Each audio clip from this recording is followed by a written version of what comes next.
Hi friend, नमस्ते। कैसा आप लोग? आशा करती हूँ ठीक होगा। आप लोग के सामने बहुत ही दर्द भरा बेटी विवाह गीत लेके आ गए, क्योंकि इस समय आ गया है शादी विवाह का माहौल। तो चलिए शुरू करते हैं। बहुत ही दर्द भरा गीत है। आप लोग ढेर सारा प्यार दुला दीजिए, क्योंकि ललनवा राग में सब लोग बहुत पसंद करते हैं।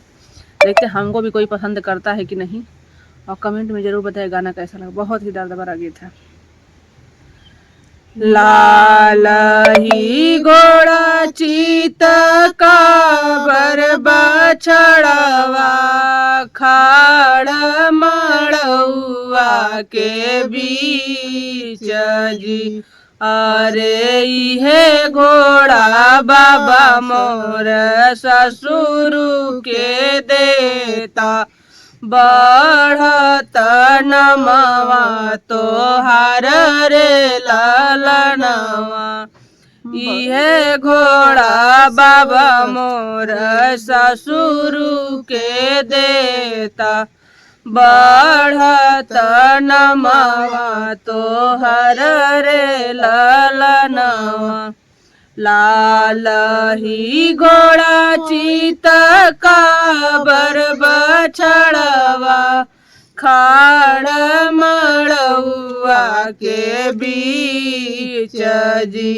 अरे इहे घोड़ा बाबा मोर ससुर के देता बढ़त नमवा तोहर रे ललनवा। बढ़त नमवा तोहर रे ललनवा। इहे घोड़ा पर मोर बेटा चढ़त है, कैसे मैं समाधि के देऊ जी। अरे इहे घोड़ावा पर बेटा चढ़त है, कैसे के समाधि के देऊ रे ललनवा। इतना बचन सुनी दुल्हे कवन राम नैना ललित होई जाई जी। इतना बचन सुनी दुल्हा कवन राम नैना ललित होई जाई जी।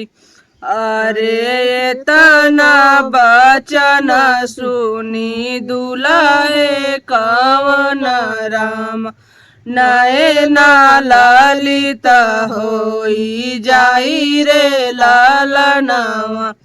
भीतरा से निकलेली माया कवन राम सुना बेटा अरज हमारा जी।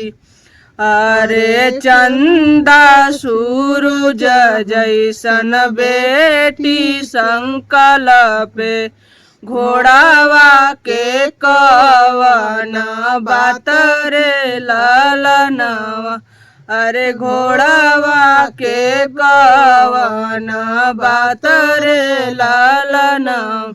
अरे चंदा सूरज जैसे बेटी संकल्प घोड़ावा के कवन बात रे ललनवा। अरे घोड़ावा के कवन बात रे ललनवा। मतलब कहत ही माई की बेटी तो जिगर का टुकड़ा दे धनी, तो घोड़ावा कौन बात है ना। तो यही गाना है।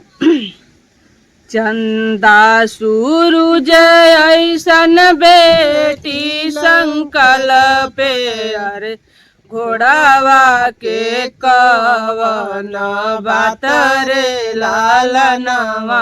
अरे घोड़ावा के कवन बात रे ललनवा। वीडियो पसंद आए तो लाइक और कमेंट जरूर करिएगा। जय माता दी, हर हर महादेव।